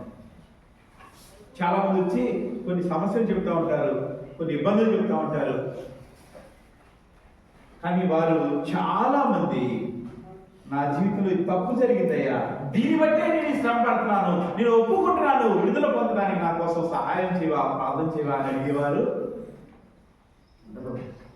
లేకుండా పోతా ఉన్నారు.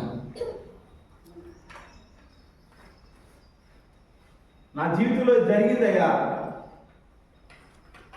దేవుడిని సన్నిధిలో ప్రార్థన చేసుకుంటున్నాను, నాకు ఏ జవాబు రావట్లేదు, ఇదిగో నేను ఒప్పుకుంటున్నాను, నాకు విడుదల రావట్లేదు, నా కొరకు ప్రార్థన చేస్తావా అని అడిగేవాళ్ళు ఉన్నారా సంఘంలో?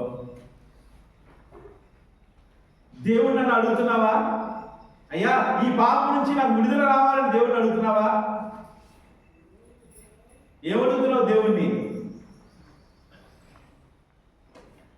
దేవుడు చిత్తం ఎట్లా ఉంటే అట్లా జరుగుద్ది. దేవుడు దయ్యాలు ఉంటే అటు జరుగుతుంది. నువ్వు చేసే పనులన్నీ చేస్తా, నువ్వు వేసే వేషాలన్నీ వేస్తా, నువ్వు దాచేసిన పాపాలన్నీ దాచేస్తా. ఎవరి వల్ల వస్తున్నావు నువ్వు? దానివల్ల పాపాన్ని జతకూర్చుకుంటున్నావు నువ్వు. ఒకవేళ నువ్వు దేవుడి సన్నిధికి రాకపోతే నీ తర్వాత వాళ్ళు ఎవరో యథార్థంగా భక్తి చేసుకోలేమో, నీ వల్ల వాళ్ళందరూ భక్తి మార్గం రాకుండా వెళ్ళిపోతారేమో.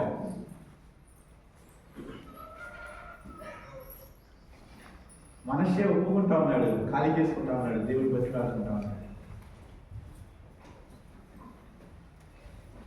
ఈరోజు దేవుని బతికాడుకోవాల్సిన జీవితం నీలో ఏముందో ఒకసారి పరిచయం చేసుకుంటావా? నీ కుటుంబంలో ఏముందో పరిచయం చేసుకుంటావా?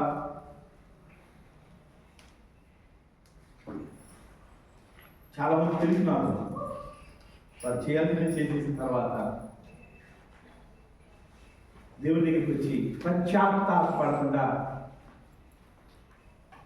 దేవుని దగ్గరికి వచ్చి తమ పాపాలు ఒప్పుకోకుండా మేము ఏం చేశామో అని అడిగేవారు చాలా మంది తెలుసు.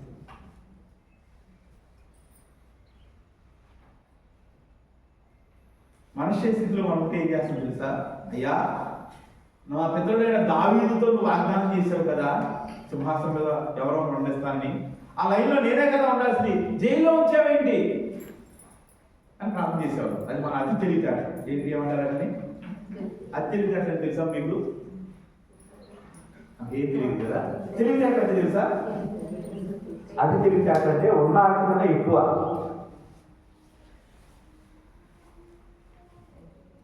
మా అతి తెలివితేటలు దేవుని గురించి మనకు నష్టాన్ని తీసుకొస్తాయి. మనిషే మనలాంటి వాడు కాదు. మనిషే తను తగ్గించుకుంటా ఉన్నాడు, తన లోపల ఉన్న వాడిని ఒప్పుకుంటా ఉన్నాడు. దేవుడు అక్కడ తీసుకుని మరలా సింహాసనం మీద హల్లెలూయా. అక్కడ ఏం జరుగుతుందో తెలుసా? దేవుడు లేవనెత్తిన తర్వాత ఏం చేస్తాడు తెలుసా? తర్వాత చదువుదాం. ఇది అయిన తర్వాత అతడు దావీదు పట్టణం బయట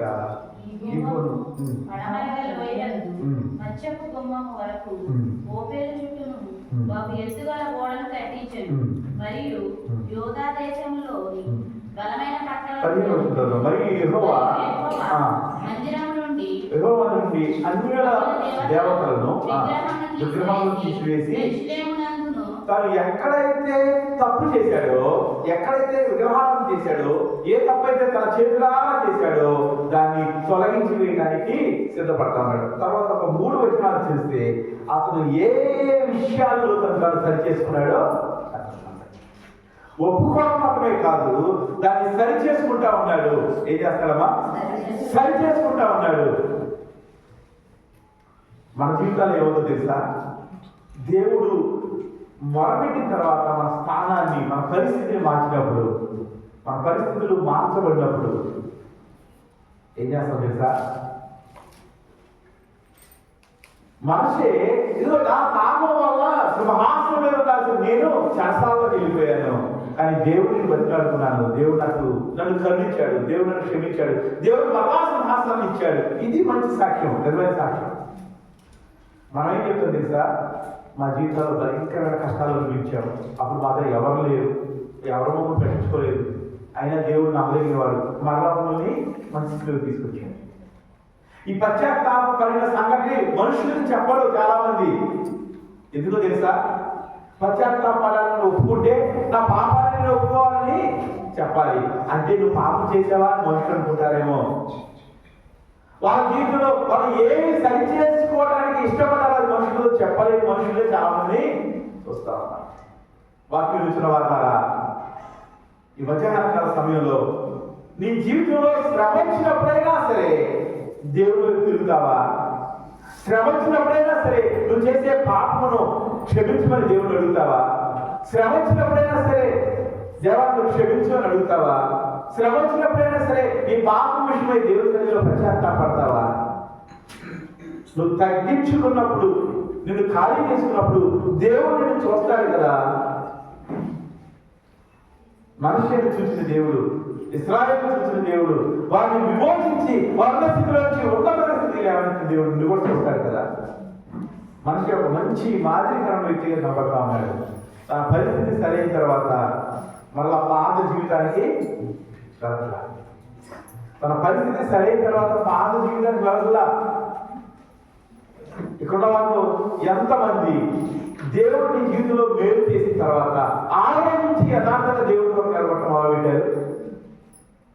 నేను ఒకటి తెలిసింది, నేను తప్పు చేశానండి, కానీ దేవుడి దగ్గర మేలు వచ్చిన తర్వాత మరి ఎన్నటికీ నేను తప్పు వైపు అడుగులు వేయకుండా నేను కాపాడుకున్నానని చెప్పగలిగే ధైర్యం మీకుందా? ఇదిగో నేను చేసిన ప్రతిదాన్ని, ఇదిగో నా వల్ల నష్టమైన ప్రతిదాన్ని నేను మళ్ళా నా చేతులతో నేను సరిచేశానని చెప్పగలిగిన మనస్తత్వం మీరు ఎవరికి ఉందా?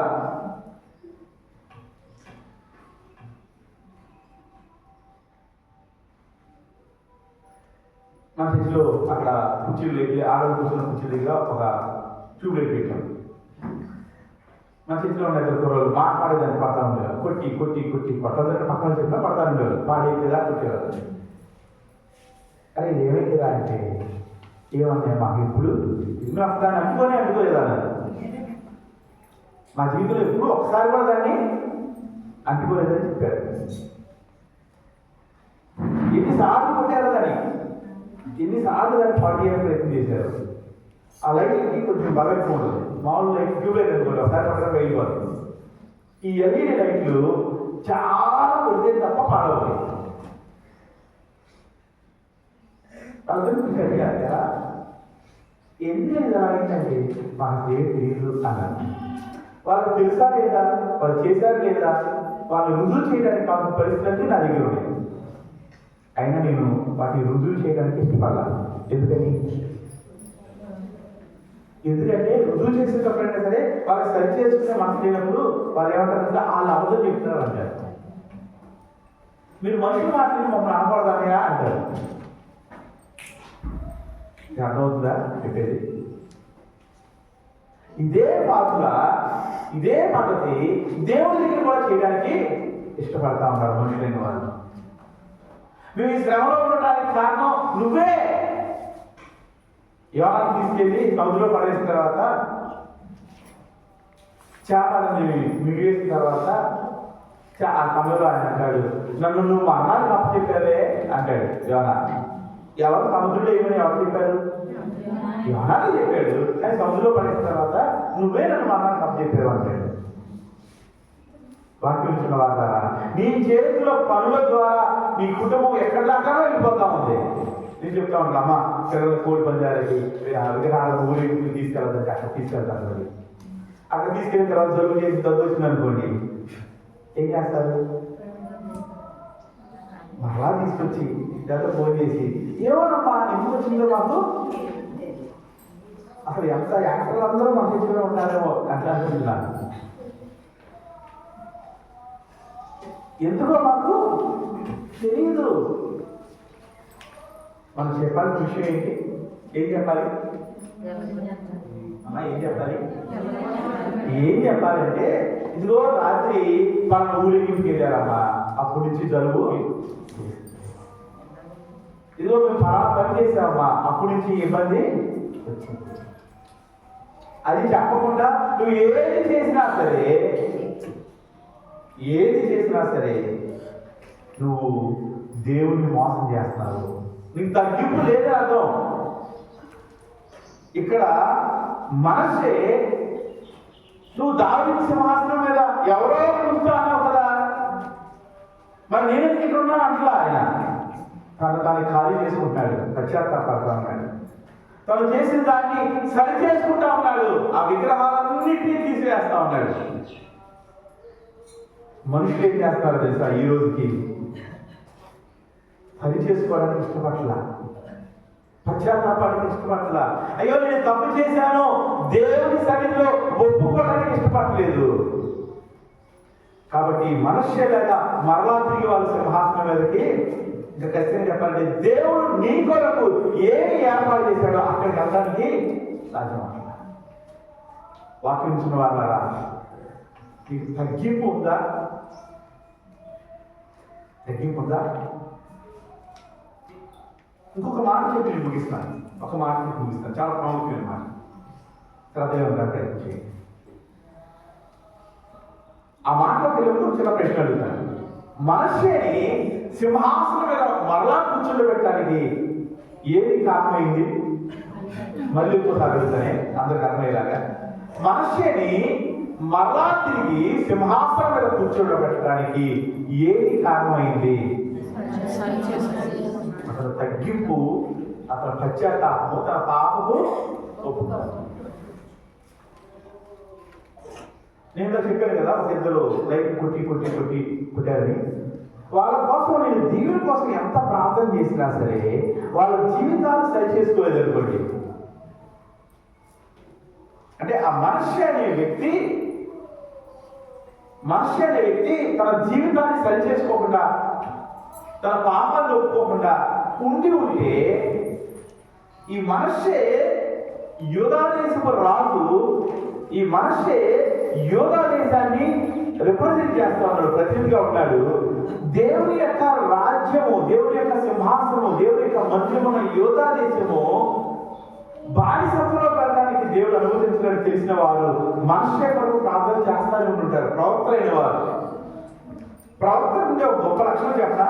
అంటే మీరు కొంత భాగంలో చూసుంటారు ప్రవక్తల గురించి, కొంత భాగం వినుంటారు. ప్రవక్తలకు ఉండే గొప్ప లక్షణం ఏంటంటే వాళ్ళు దేవుని మాటలకు మనుషులకు ప్రకటించడంతో పాటుగా ఆ మాటలు విన్న వారి కొరకు, ఆ మాటల ప్రకారం చేసిన వారి కొరకు, చేయని వారి కొరకు కూడా విజ్ఞాపన చేస్తూ ఉంటారు. ఈరోజు దేవుని సేవకులుగా మేము చేస్తున్నట్టు మేము వాక్యాన్ని ప్రకటిస్తూ ఉన్నాం. చాలా మంది మనుషులు తమ హృదయాన్ని తిప్పుకుంటా ఉన్నారు. చాలా మంది మనుషులు తమ హృదయాన్ని తిప్పుకున్నట్టు నటిస్తూ దేవుని దగ్గర ఒకరు తెచ్చుకుంటారు. రెండు రకాల వాళ్ళు ఉంటారు. అందరూ ఒకే రకంగా ఉండరు. ఉండడానికి దేవుడు అనుమతించడం. ఈ మాటలు విని అయ్యో నా జీవితంలో నేను సరిగ్గా ఉండాలి అని నిర్ణయం తీసుకుని సరిగ్గా ఉండాలి తమ ప్రయత్నాన్ని చేస్తున్న వాళ్ళు ఉంటా ఉన్నారు. తమ జీవితంలో తప్పు జరగకుండా తమను తాము కాపాడుకోవడానికి మాటల ద్వారా, చూపుల ద్వారా, తలంపుల ద్వారా ఏ విధంగా సరే మేము అపవిత్రపరచబడకూడదని రాజకీయ సభలో అపవిత్ర వాక్యం చెప్తున్నాం. అపవిత్రపరచబడకూడదని తమను తాము కాపాడుకుంటున్న వారు కొందరు. కొంతమంది ప్రతి విధమైన పాపలకు తమ తాము అప్పచెప్పుకుంటూ పరిచర్యకు ఇబ్బందికరంగా ఉండే వాళ్ళు కూడా ఉంటా ఉన్నారు. వారి కొరకు కూడా మేము ప్రార్థన చేస్తూ ఉంటాం. ఆ ప్రార్థన పూర్తి నెరవేర్పు చూస్తాం తెలుసా. అలాగే మనుష్య కొరకు కూడా అనేక మంది ప్రార్థన చేస్తూ ఉంటుంటారు. మనుష్య కొరకు మాత్రమే కాదు, మనుష్య రిప్రజెంట్ చేస్తున్న దేశం గురించి. అయ్యా ఈ యూదా దేశము నీ దేశం అయ్యా, నువ్వు ఏర్పాటు చేసుకున్న ప్రజలయ్యా. ఈ యెరూషలేము పట్టణము నీ పట్టణము. యెరూషలేము పట్టణానికి ఉన్న పేరు దేవుని పట్టణము. అది దేవుని కొండ ఉన్న పట్టణము, దేవుని ప్రత్యక్షతలు ఇచ్చే పట్టణము. దీన్ని జ్ఞాపకం చేసుకోవా. ఇది అన్య జనాంగం చేత తొక్కబడడానికి నీకు ఇష్టం లేదు కదా. అన్య జనాంగం మధ్య యూదా దేవుని యొక్క నామము అపవిత్రపరచబడినట్లుగా దాన్ని విడిచిపెట్టద్దా అని మనుషుల గురించి చాలా మంది ప్రార్థన చేస్తారు ఉంటారు. ఆ ప్రార్థన నెరవేర్పు, అలాగే ఈ కాలంలో మీ కొరకు మీరు చేస్తున్న ప్రార్థన నెరవేర్పు ఎప్పుడు తెలుస్తుందో తెలుసా? ఎప్పుడు దానికి జవాబు వస్తుందో తెలుసా? ఎప్పుడు ఆ ప్రార్థన యొక్క విడుదల చూస్తావో తెలుసా? ఎప్పుడు చూస్తావో తెలుసా? ఆ వ్యక్తి తాను తగ్గించుకున్నప్పుడు. నేను చెప్పాను కదా, ఇద్దరు యవనస్తులు తమ క్రియల ద్వారా నష్టాన్ని కలిగించడానికి ప్రయత్నం చేసినప్పుడు ఆ నష్టం విషయంలో వారు ఎప్పుడు మేలు పొందారు తెలుసా? మనిషి ఎప్పుడు మేలు పొందాడు? మనిషి ఎప్పుడు మేలు పొందాడమ్మా? పశ్చాత్తాపడినప్పుడు మేలు పొందాడు. తన జీవితాన్ని సరి చేసుకున్నప్పుడు మేలు పొందాడు. తను చేసిన పాపాన్ని సరి చేసుకోవడానికి ఇష్టపడినప్పుడు మేలు పొందాడు. ఒప్పుకోవడం మాత్రమే కాదు, తన క్రియల ద్వారా దాన్ని చూపించాడు. ఇద్దరు కలిసి నేను ఉదాహరణ చెప్తా ఉన్నాను. వాళ్ళు ఎప్పుడు మేలు పొందారు? వాళ్ళిద్దరిని ఉదాహరణ తీసుకుంటే, ఎందుకంటే మిగతా విషయాలు ఉదాహరణ తీసుకుంటే ప్రస్తుతం ఇబ్బందిగా ఉంటుంది కాబట్టి. ఆ ఇద్దరు పిల్లలు ఎప్పుడు మేలు పొందుతారు? పక్కన చెప్తారా ఒకసారి అందరూ? లేకపోతే వాళ్ళు ఒప్పుకున్నప్పుడు అంతేనా? వాళ్ళు సరి చేసుకున్నప్పుడు, వాళ్ళు పశ్చాత్తాపడినప్పుడు, వారి జీవితాల్లో అయ్యో ఇది మామూలుగా జరిగింది కదా, దీన్ని మేము సరి చేసుకుంటామని చెప్పి ముందుకు వచ్చినప్పుడు అప్పుడేనా అందరూ అదే మాట ఉన్నారా? ఇంకేవేరే మాట ఉన్నారా? అందరూ అదే మాట ఉన్నారమ్మా? మరి నీ జీవితంలో జరిగిన వాటి విషయమై నువ్వు ఇదే చేస్తున్నావా? ఆడవాళ్ళు అక్కడ లైట్ కొట్టారు, లైట్ పాడైపోయింది అంటే అవునా? వాళ్ళు మేలు పొందాలంటే వాళ్ళు ఖచ్చితంగా పాపను ఒప్పుకోవాలయ్యా, వాళ్ళు మేలు పొందాలంటే ఖచ్చితంగా తప్పును ఒప్పుకోవాలయ్యా, సరి చేసుకోవాలయ్యా, మీతో దేవుడితో చెప్పాలయ్యా, మీతో చెప్పాలయ్యా, మీతో నష్టపోవాలయ్యా అంటున్నారు కదా. అదే మీరు అన్నప్పుడు మరి మన జీవితాల్లో కూడా అదే చేయడానికి ఇష్టపడుతున్నావా? మన జీవితంలో కూడా అదే చేస్తున్నావా? కొన్ని విషయాలు నీ ముందుకు తీసుకొచ్చి ఇదిగో నువ్వు ఇలా చేయబట్టి ఇదిగో సంఘానికి ఇబ్బందికరంగా ఉంది, అయ్యో నువ్వు ఇలా చేయబట్టి నాకు ఇబ్బందికరంగా ఉంది, ఇదిగో నువ్వు ఇలా చేయబట్టి నేను మాట్లాడాల్సి వస్తుంది అని చెప్పినా సరే నువ్వు దాన్ని సరి చేసుకోవట్లేదంటే, సరి చేసుకోవడానికి ఇష్టపడలేదంటే నువ్వేం చేస్తున్నావు ఇప్పుడు?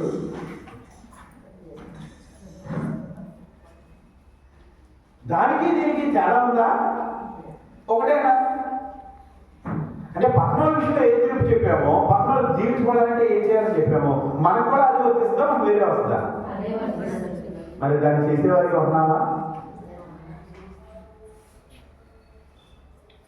దాన్ని చేసేవారికి ఉన్నామా? ఒకటి మంచిది కాదని తెలిసినప్పుడు ఆ మంచిది కాని దగ్గరికి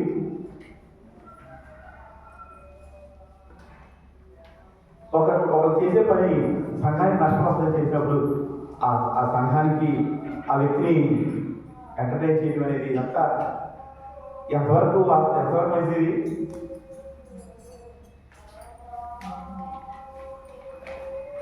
చాలాసార్లు మనుషులైన వారు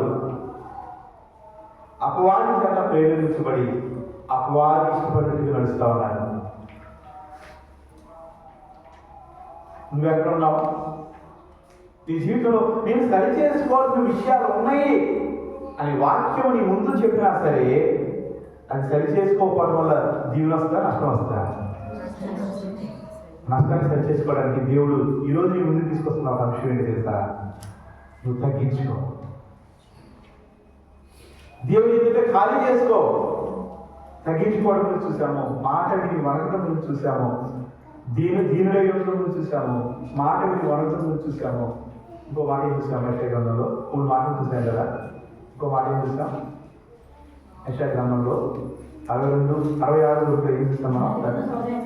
నలిగిన హృదయం, తగ్గించుకోవడం గురించి చూసాము, నలిగిన హృదయం గురించి చూసాము, మాట విని వనకడం గురించి చూసాము. ఆ మూడు వీలైతే వచ్చే వారు కంటిన్యూ చేయడానికి ప్రయత్నం చేస్తాను. ఈ వారం ఏం చూసాం మనం? ఈ వారం తగ్గింపు కలిగిన గురించి చూసాం, దీనుడై ఉండటం గురించి చూసాం. ఎవరి చూసాం? మనసే తగ్గించుకున్నప్పుడు, మనసే తను ఖాళీ చేసుకున్నప్పుడు, మనసే పశ్చాత్తాపడి ప్రారంభం చేసినప్పుడు, మనసే తన జీవితాన్ని దేవుని పాదాలకి పెట్టుకున్నప్పుడు, దేవుని సన్నిధిలో ప్రతిలాడినప్పుడు బందీ గృహం నుంచి మరలా రాజు చేశాడే తనని. నిన్ను చేయలేదా దేవుడు? చేయగలలేదా? చేయడానికి నువ్వు నోరు తెలిసి నీ జీవితాన్ని ఒప్పుకోగలుగుతున్నావా? నేను చాలాసార్లు చెప్తాను, నీకు అర్థం కాకపోతే ఒకసారి నా దగ్గర రండమ్మా, మనం కూర్చుని ప్రార్థన చేద్దాం. నా దగ్గర రండి. నా జీవితంలో నేను ఏం ఒప్పుకోవాలో నాకు అర్థం కావట్లేదు, కానీ నా దగ్గర రా, నీ గురించి నీకు చెప్తాను అని చెప్పాడు చాలాసార్లు. గుర్తున్నాం ఎవరికన్నా? అలా గుర్తుంది ఎవరికన్నా? ఒక్క మనిషి కూడా రాలేకపోయారు నా దగ్గర. ఒక్క వ్యక్తి కూడా వచ్చి నేను ఏ విషయంలో సరి చేసుకోవాలో నాకు అర్థం కావట్లేదు, మీరేమైనా చెప్తారా? నేను ఏ విషయంలో సరి చేసుకోవాలో నాకు అర్థం కావట్లేదు, నాకు సహాయం చేస్తారా అని అడగటానికి ఒక్కరు కూడా రాలేదు. ఇప్పుడు ఇదే విషయాన్ని గౌరవంతో చెప్పడానికి ప్రయత్నం చేస్తాను. నేను ఏ విషయంలో సరి చేసుకోవాలో నాకు అర్థం కావట్లేదయ్యా, అసలు సరి చేసుకోవాల్సింది నాలో ఏమీ లేదని నేను అనుకుంటున్నానయ్యా అన్న వాళ్ళు చేస్తారా? దయచేసి ఏమనుకోకుండా, నేను సరి చేసుకోవాల్సిన నాలో ఏమీ లేదని నేను అనుకుంటున్నాను అన్న వాళ్ళు చేస్తారా? అయితే నేను ఏ విషయాన్ని సరి చేసుకోవాలో నాకు అర్థం కావట్లేదు అన్న వాళ్ళు చేస్తారా? నేను ముందు జరిగింది కాబట్టి. అయితే నాకు ఏ విషయంలో సరి చేసుకోవాలో మీ అందరికి అర్థమైంది కదా. నేను ఏ విషయంలో సరి చేసుకోవాలో నాకు అర్థమైంది అన్న చేయిస్తారా? కొత్త చేతులు ఇస్తాను అంటే అయితే బాగా నాకు చాలా కదా. ఒకప్పుడు ఇప్పుడు కొంచెం మారింది. నేను 2 ప్రశ్నలు అడిగా. ఒకటి, నాకు ఏ విషయంలో సరి చేసుకోవాలో నాకు అర్థం కావట్లేదయ్యా అన్న గుంపు అడిగా. నేను ఏ విషయంలో సరి చేసుకోవాలో నాకు తెలుస్తుంది అన్న వాళ్ళు కొంతమంది అడిగారు. అప్పుడు కొంతమంది నేను ఏ విషయంలో సరి చేసుకోవాలో మాకు తెలుస్తుంది అని చేతిలో ఉన్నారు. ఇక్కడ దగ్గర ఎంతమంది ఉంటారమ్మా? 10 మంది ఉంటారా? పిల్లలు కూడా లెక్కిస్తే 60 మంది, పోయి 50 మంది అనుకోండి. 50 మందిలో 10 మంది నేను ఏ విషయంలో సరి చేసుకోవాలో నాకు అర్థమవుతుంది అని చేతులెత్తారు. అప్పుడు మిగతా 40 మంది నేను ఏ విషయంలో సరి చేసుకోవాలో నాకు తెలియట్లేదు అని చేస్తారు. అర్థమవుతుందా? అమ్మా మగపెట్టి పుట్టాడా అన్నాను అనుకోండి, కాదు అన్నారు అనుకోండి, వెంటనే నాకు ఏమర్థమవుద్ది? నేను అనుకోవడం వెంటనే అది ఎవరు పుట్టారమ్మా అని అడిగారు అనుకోండి, అది సరైన ప్రశ్న అవుద్దా? ఇప్పుడు నేను చెప్పేది మీకు అర్థమవుతుంది అనుకుంటున్నాను బాగానే. ఒక 10 మంది నాకు ఏ విషయంలో నేను సరి చేసుకోవాలో నాకు అర్థమైందయ్యా అని చేయొచ్చారు. చేసుకుంటున్నారు లేదని మన తర్వాత మాట్లాడుతున్నాం. మిగతా 40 మంది ఏం చేయాలి కదా? ఏ విషయంలో సరి చేసుకోవాలో నాకు తెలియట్లేదు. నేను సరి చేసుకోవడం పరిస్థితిలో ఉన్నారో లేదో నాకు తెలియట్లేదు. కానీ మిగతా 40 మంది చేయాల్సింది పోయి ఆ 40 మంది చేయలేదంటే అర్థమైంది. అర్థం ఏంటంటే నేను సరి చేసుకోవడానికి నేను ఇష్టపడట్లేదు. ఏ విషయంలో సరి చేసుకోవడానికి ఉన్నా సరే సరి చేసుకోవడానికి నేను ఇష్టపడలేదు కాబట్టి నేను చెయ్యి వాక్యం ఇచ్చిన వాళ్ళ నువ్వు దేవుడి సన్నిధిలో తగ్గించుకోవడానికి ఇష్టపడితే దేవుడిని దృష్టిస్తాడు. దేవుడిని దృష్టిస్తే ఎలాంటి పరిస్థితుల్లో ఉన్నా సరే దేవుడిని పైకి లేవనెత్తాడు. అట్టి కృప దేవుడు మనందరికీ దయచేది కాక ప్రార్థన చేస్తున్నాం. పరిశుద్ధుడా, మధ్యవం కలిగి దేవా,